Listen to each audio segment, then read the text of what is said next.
আসসালামু আলাইকুম প্রিয় বিসিএস যোদ্ধা ভাই ও বোনেরা, আপনাদের অধীর আগ্রহের অবসান ঘটিয়ে আগামীকাল অর্থাৎ বৃহস্পতিবার ৯ মে বাংলাদেশ সরকারি কর্ম কমিশন বিসিএস ৪৬তম প্রিলিমিনারি পরীক্ষার ফলাফল প্রকাশ করতে যাচ্ছে।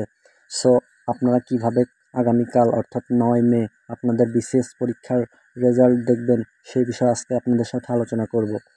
তার আগে একটি কথা বলে রাখি, আপনারা যারা আমার চ্যানেলে নতুন, বিসিএস সহ সকল ভর্তি পরীক্ষার আপডেট পেতে আমার চ্যানেলটি এখনই সাবস্ক্রাইব করে রাখুন।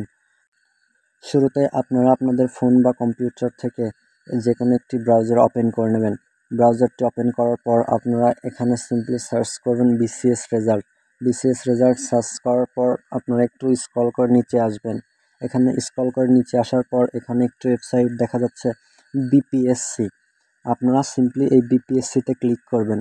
বিপিএসসিতে ক্লিক করার পর আপনাদের সামনে ঠিক এমন একটি ইন্টারফেস শো করবে। এখানে বিসিএস এর সকল নোটিশ এবং ফলাফল প্রকাশ করা হবে। এখানে নোটিশ অপশন এবং পাশে স্ল্যাশ দিয়ে রেজাল্ট অপশন দিয়ে দিয়েছে। এখানে আপনারা আগামীকাল যখন আপনাদের বিসিএস প্রিলিমিনারি পরীক্ষার ফলাফল প্রকাশ করা হবে তখন আপনারা এই ওয়েবসাইটে আসার পর এই নোটিশ স্ল্যাশ রেজাল্ট এই অপশনটিতে ক্লিক করবেন। অপশনটিতে ক্লিক করলে আপনারা আপনাদের বিসিএস প্রিলিমিনারি পরীক্ষার ফলাফল পিডিএফ আকারে দেখতে পারবেন।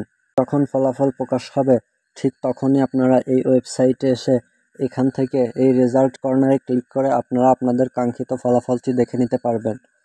সো আশা করি আপনারা সবাই বিষয়টি বুঝতে পেরেছেন। এই ছিল আজকের ভিডিও। দেখা হবে নেক্সট কোনো ভিডিওতে। ততক্ষণ পর্যন্ত সবাই ভালো থাকেন। আল্লাহ হাফেজ।